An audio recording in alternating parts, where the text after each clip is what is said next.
In the first few seconds, no one believed the recording was real. A single human voice, shaking but steady, whispered through a damaged transmission. "She's dying, and she's giving me her last chance to live." The signal came from the edge of known space, where maps ended and survival statistics dropped to zero.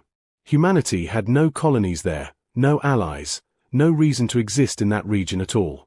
And yet, against every expectation, a lone human outpost still stood, barely.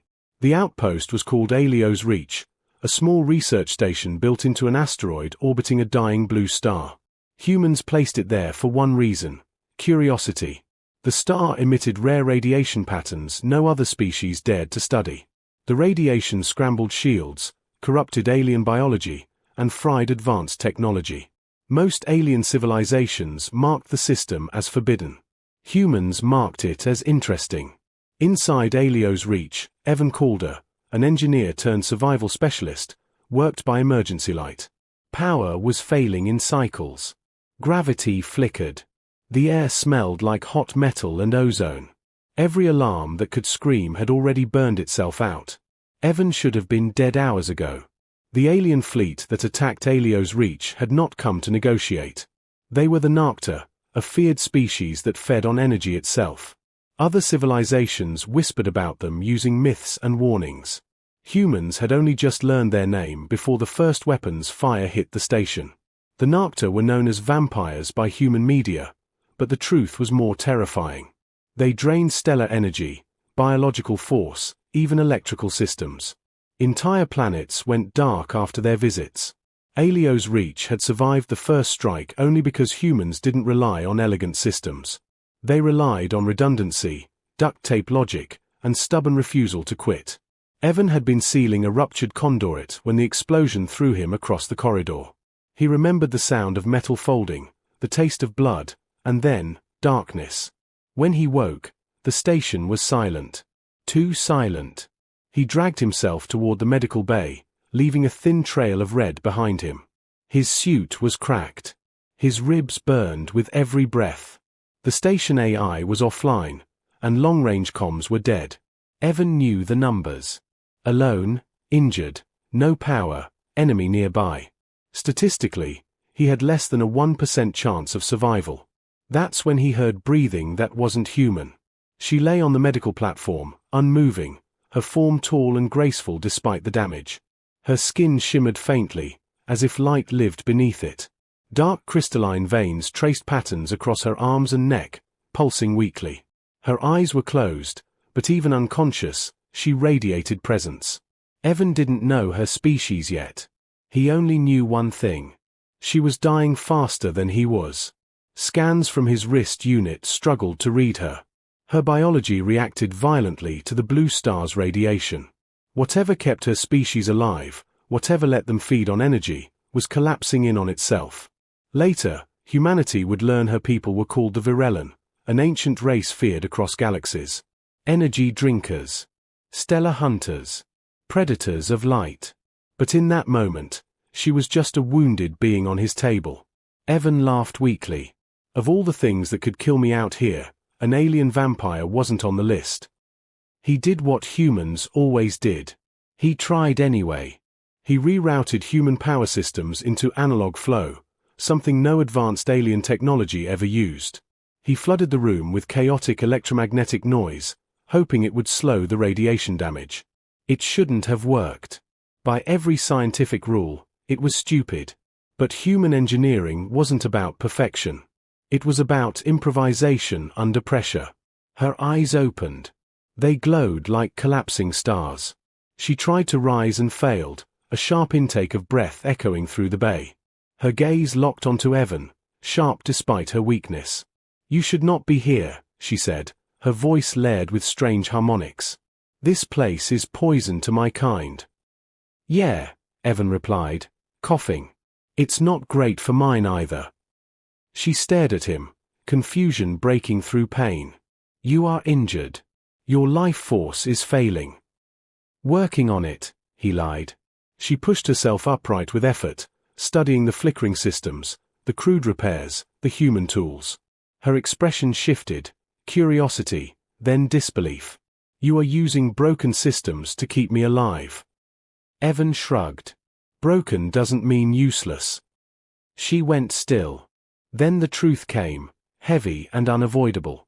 My people came to consume this star, she said quietly. We did not know humans were here. When the radiation struck us, it reacted with our feeding core. I am the last one still alive. Evan swallowed. So you attacked us? Yes. A pause stretched between them, thick with everything unsaid. She looked at his cracked suit, his shaking hands, the blood on the floor. If I take your energy, she continued, I will survive. Your species will lose nothing but one life. Evan met her eyes. Human history was built on moments like this. Then don't, he said. She frowned. Why? Because, Evan answered, voice firm despite the pain, we don't survive by becoming what we fear. Something changed in her then. The scanners screamed. She gasped as her energy patterns destabilized further. The radiation surge outside spiked. If she fed now, she might live. If she waited, she would die. Slowly, deliberately, she reached out, not to him, but to the station's core conduit. I will not feed on you, she said. But I can give you something instead. Evan's eyes widened. What are you doing? Condensing what remains of my core, she whispered. A seed of stellar energy. It will stabilize your systems. It will keep this station alive. And kill you, Evan said. She looked at him, something like wonder in her gaze. Your kind walks into storms that kill gods. You build homes where no one else dares. Perhaps the universe needs that. Outside, the blue star flared. Inside Aelio's reach, an alien vampire made a choice no one expected. She chose humanity. And in doing so, she ignited something far greater than survival. The moment Lyrics transferred the energy seed, the station screamed back to life. Lights surged from red to white. Gravity stabilized. Consoles flickered awake as systems that had been declared dead rebooted themselves with unfamiliar efficiency. Evan collapsed into a chair, gasping, as warmth flooded through the station's bones. Lyrics did not scream. She only exhaled once, slowly, as the light beneath her skin dimmed from silver blue to a fragile ember. Evan was on his feet instantly. He stabilized her body with everything he had, manual life supports, radiation dampeners, even jury-rigged insulation ripped from the walls. None of it mattered. The seed she had created was no longer inside her. She was fading. You didn't have to do that, Evan said, his voice raw. We could have found another way. Lyrics smiled faintly. Your kind always believes there is another way. That belief is dangerous. Her eyes softened. And admirable. Before Evan could respond, the station shook.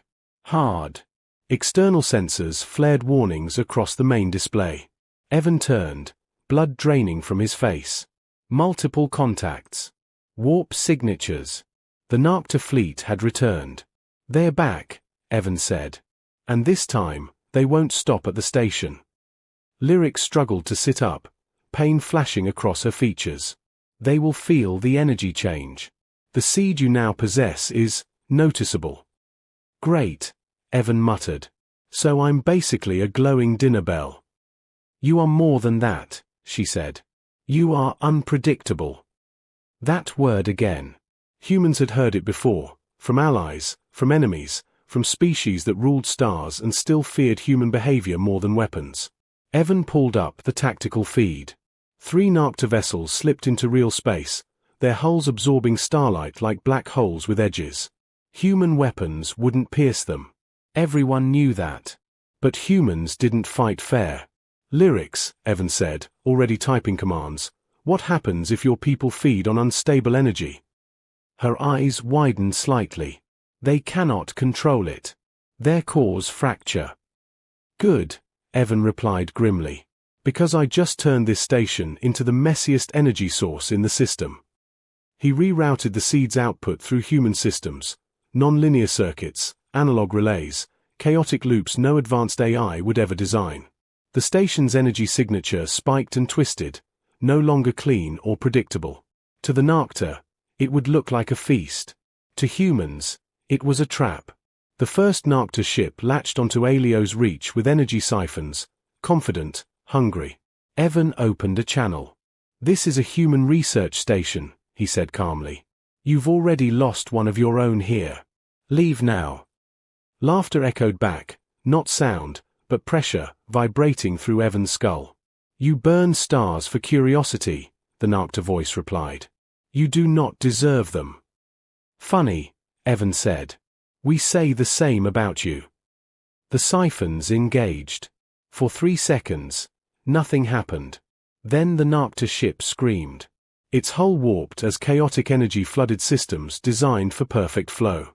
The ship's core destabilized, feeding on power it couldn't digest. Light burst from fractures along its surface, uncontrolled, violent. The vessel imploded. The remaining 2 ships recoiled instantly, shields flaring. Silence followed. Evan stared at the display, stunned. That actually worked. Lyrics closed her eyes, exhausted. Human energy is wild. You do not harvest. You ignite. The Nocta did not retreat. Instead, they changed tactics. Boarding pods launched toward Alio's reach. Evan swore. "They want the seed directly." He grabbed a toolcase and checked the station's internal defenses. Old, manual, barely functional. "We can't hold them off," he said. "Not alone." Lyrics opened her eyes again. Something ancient and fierce burned there, even as her body weakened. "You are not alone," she said. She reached inward, deeper than before, into the remnants of her core. The bioluminescent patterns on her skin flared briefly, painfully. "What are you doing?" Evan asked. "Calling," she replied. The pods breached the hull. Nocta warriors poured through, tall, angular beings made of shadow and light, feeding fields crackling around them. Evan fired a kinetic weapon. It barely slowed them. Then space answered Lyrics's call. A new signal burst across the sensors, dozens of small warp signatures, crude but fast. Ships made of patched hulls, mismatched drives, and human stubbornness. The Coalition fringe fleet. They weren't soldiers. They were miners, traders, engineers, scientists, humans who had settled where no one else would. They came because a human station had gone dark. They always came. Railguns fired. Missiles bloomed. EMP bursts detonated in patterns no alien doctrine recognized. The Nocta faltered. They had never fought a species that coordinated chaos. Evan watched human ships swarm like angry insects, targeting weak points through sheer trial and error, adapting in seconds. "Why are they here?"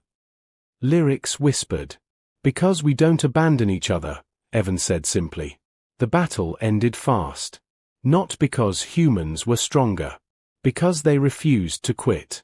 When the last Nocta ship fled into warp, Alio's reach drifted in quiet again, scarred, but standing. Lyrics slumped back, her light fading rapidly now. Evan knelt beside her. "Stay with me. Please." She looked at him, peaceful. "You will take what I have given and do something reckless with it. I believe that is your nature." Tears blurred Evan's vision. "You saved us." She smiled. "No. I trusted you." Her eyes closed. For a long moment, Evan thought she was gone. Then the seed pulsed. Energy flowed, not outward, but back. Human systems, rewritten and reshaped, stabilized her biology just enough. Not healed, but alive. Lyrics breathed. The universe had just witnessed something unprecedented. A predator species choosing sacrifice. And humanity choosing to fight for someone who was never supposed to matter. The signal from Alio's reach did not stay quiet for long. Human networks picked it up first, fractured telemetry, chaotic energy readings, combat data that made no sense under known physics. Then traders noticed shipping lanes shifting. Then mercenary guilds began asking questions. Finally, the great alien councils, ancient and careful, turned their attention toward the dying blue star they had ignored for centuries. Something impossible had happened there. A Narcta ship had been destroyed by unstable energy. A human outpost had survived a direct predator assault. And worst of all, the data suggested cooperation between humans and a species believed to be incapable of sacrifice. The galaxy did not like impossibilities. On Aelio's reach, Evan had not slept. He sat beside Lyrics, monitoring the fragile balance keeping her alive. Human systems pulsed in uneven rhythms, feeding her just enough energy without triggering collapse. Every adjustment was manual. Every mistake could kill her. "You should rest," Lyrics said softly, her voice still weak but clearer than before. "I will," Evan lied again. Humans were very good at that. Outside the viewport, Coalition fringe ships formed a defensive ring. No orders had been given. No payment offered. They stayed because that was what humans did when something mattered. Lyrics watched them in silence. "Your species behaves as if connection is survival itself." Evan smiled faintly. "Because it is." She turned her gaze back to him. "The Narcta will not stop. Now that they know humans can disrupt them, they will escalate." "Good," Evan said. "Means they're scared." Lyrics studied his face. "You truly believe fear is an advantage?" "Fear makes you predictable," Evan replied. "Curiosity doesn't." The first official alien envoy arrived less than a day later.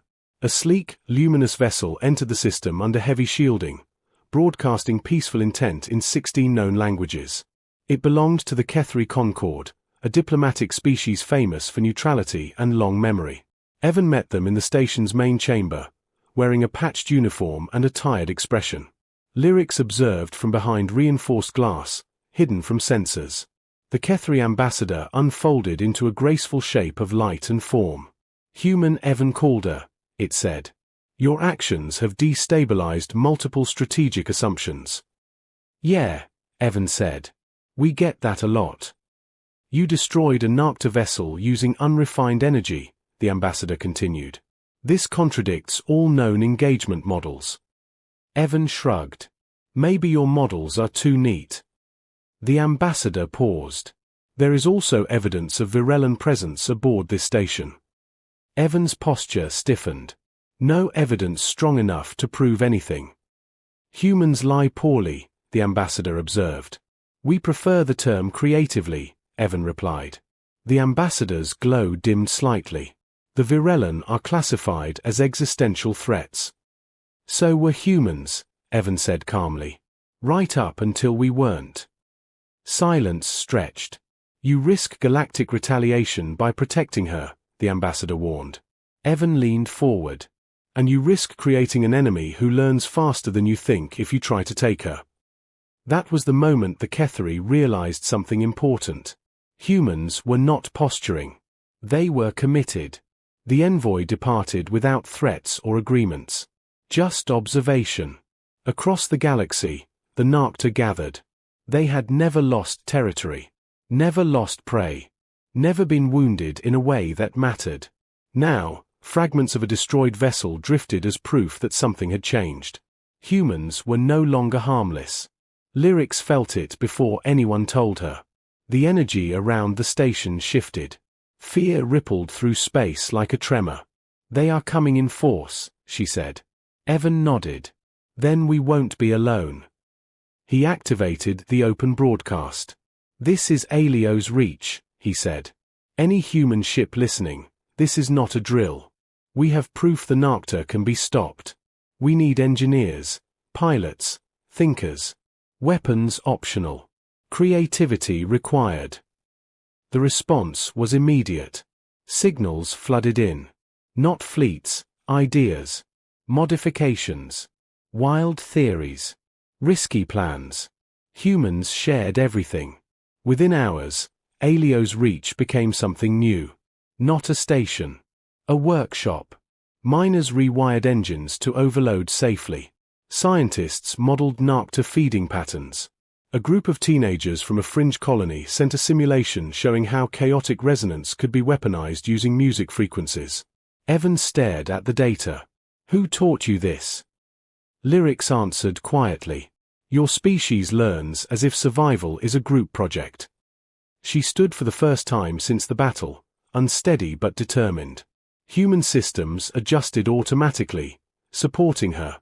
"You should not fight," Evan said. "You've given enough." Lyrics shook her head. "I am not fighting. I am choosing." She stepped into the open chamber, visible now. The moment alien observers detected her, panic spread through monitoring networks. A Virellan alive. Protected. Standing with humans. Lyrics spoke, and the station broadcast her voice unfiltered across every channel. "My people fed on fear," she said. "We believed dominance was survival. I was wrong." The Narcta fleet dropped out of warp at the edge of the system, vast, dark, confident. Human ships moved to intercept. Not in formation. Not with elegance. With intent. Evan took his position at the command console, hands steady. "Ready?" he asked. Lyrics nodded. "Do what humans do best." He smiled. "Improvise." When the Narcta struck, they met something new. Not weapons alone. They met cooperation. Chaotic energy traps detonated. Human ships sacrificed shields to overload enemy cores. Data warfare confused Narcta feeding systems. Lyrics amplified human chaos, turning unpredictability into poison for predators. The battle was not clean. But it was human. For the first time in recorded history, the Narcta retreated in full. Across the galaxy, alarms rang. The age of unquestioned predators was ending. And it began not with conquest, but with a dying alien vampire choosing to save a human. The retreat of the Narcta did not bring peace. It brought fear. Across the galaxy, ancient civilizations gathered in emergency councils. Species that had ruled stars for millennia suddenly realized something deeply unsettling. A young, chaotic species had found a way to harm the untouchable. And worse, humans were willing to share that knowledge. At Alio's reach, the station no longer felt small. Ships arrived daily, forming a loose, living structure around the asteroid. There were no flags, no formal command hierarchy. Engineers argued with scientists.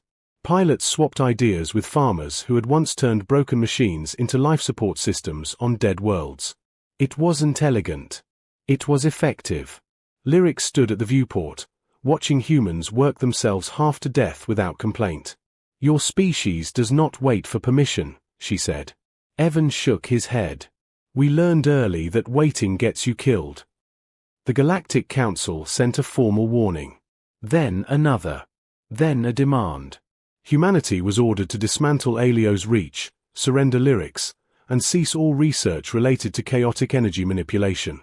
The message was calm. Reasonable. Terrified. Evan read it once and deleted it. "They're afraid we'll break the balance," he said. Lyrics turned to him. "You already have." News spread fast. Human worlds cheered. Fringe colonies donated resources they couldn't spare. Even corporations, usually cautious, sent prototypes and experimental drives, sensing history in motion. For the first time, humanity wasn't reacting. It was leading. The Narcta struck again, not with fleets, but with sabotage. Systems failed across human space. Power grids collapsed. Communication relays vanished in darkness. They wanted to starve humanity into submission. They misunderstood something fundamental. Humans were already experts at surviving without power. Evan coordinated defenses using low-tech signals, laser pulses, even handwritten codes transmitted by courier ships. Where alien networks failed, human adaptability thrived. Lyrics worked beside him, learning human systems as they learned her biology. Together, they designed something unprecedented. A shield that didn't block energy. It confused it. Built from chaotic resonance patterns and human analog feedback loops, the shield made Alio's reach unreadable to predators. Feeding attempts caused feedback spirals that damaged Narcta vessels instead. When the Narcta tested it, they lost 3 ships in seconds. The message was clear. Humans were no longer prey. The Galactic Council panicked. An envoy arrived, this time not alone. Representatives of dozens of species stood behind it, fear visible even through alien physiology. "You are destabilizing civilization," the envoy said. Evan stood calmly. "We're defending ourselves." "You are arming others," another voice accused. Lyrics stepped forward. "They are teaching others to survive." Silence fell.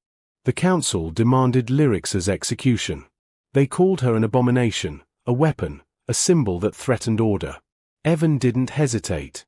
"No." The word echoed.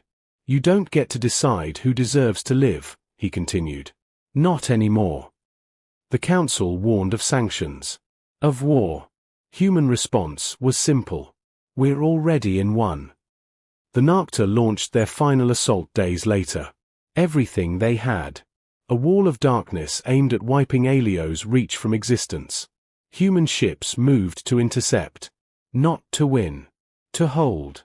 Lyrics felt her energy straining, the human systems barely containing the power she channeled. "This will end me," she said quietly. Evan met her gaze. "Only if you let it." He activated the final protocol. The human net. Every human ship, station, and colony linked, not through perfect synchronization, but shared imperfection. Signals overlapped, interfered, adapted in real time. Lyrics realized it then. Humans weren't amplifying her power. They were sharing the burden. Her energy stabilized. The Narcta fleet slammed into the human line and shattered, not from force, but from confusion. Feeding systems failed. Cores destabilized. Predators turned on survival instincts they had never needed before. They fled. Not strategically. Instinctively. The galaxy watched the impossible. Humanity had not conquered. It had endured. Lyrics collapsed. Alive. Alio's reach stood. And something irreversible had happened. The galaxy did not recover quickly. Civilizations that had built their entire survival doctrine around avoiding predators were forced to rewrite everything they believed. The Narcta, once whispered about like inevitable disasters, vanished into deep space. Not destroyed. Broken. Afraid. And at the center of it all stood Alio's reach, still patched, still imperfect, still alive. Evan watched the blue star through the viewport, its radiation now stable under human-managed systems. Around the station, ships from dozens of species drifted in cautious orbits. Not as attackers. Not as rulers. As witnesses. Lyrics stood beside him, no longer fading. Human systems had adapted fully to her biology, creating a balance no one thought possible. She was not cured, but she was changed. Stronger in a new way. "You have altered my species' fate," she said quietly. Evan shook his head. "You altered ours first." The Galactic Council reconvened, this time openly. No threats. No ultimatums. Only questions. How did you survive? Why did you protect her? What do humans want? The last question echoed across every channel. Evan answered simply. "We want the same thing we've always wanted," he said. "A chance." Humanity did not demand territory. They did not seize power. They did something far more unsettling. They shared. The chaotic energy models. The defensive techniques. The philosophy behind them. Not weapons. Understanding. Smaller species learned to defend themselves. Predators lost their advantage. Balance shifted, not toward domination, but resilience. Some alien powers resisted. Most adapted. Lyrics spoke to her own people across the void. Virulent survivors emerged from hiding, drawn by proof that their nature was not a prison. Some chose the old ways. Others chose something new. Humans welcomed them all, with caution, with rules, with the same messy trial and error approach they applied to everything else. Alio's reach became a symbol. Not of strength. Of refusal. Refusal to abandon. Refusal to obey fear. Refusal to accept that survival belonged only to the cruel. Years later, children across human space learned the story, not as myth, but as history. How a dying alien vampire chose to save a human. How that human chose to save her back. How the universe learned that humanity's greatest weapon was not firepower, or intelligence, or technology. It was the stubborn belief that everyone deserved a chance to live. Evan grew older. Lyrics did not age the same way, but she stayed. Sometimes watching stars. Sometimes helping humans push just a little too far into the unknown. One day, standing together beneath a newborn sun, she asked him, "Do you ever regret it?" Evan smiled. "Every decision that matters feels impossible at first," he said. "That's how you know it's human." And somewhere in the deep dark, predators remembered the day prey stood up and chose not to kneel.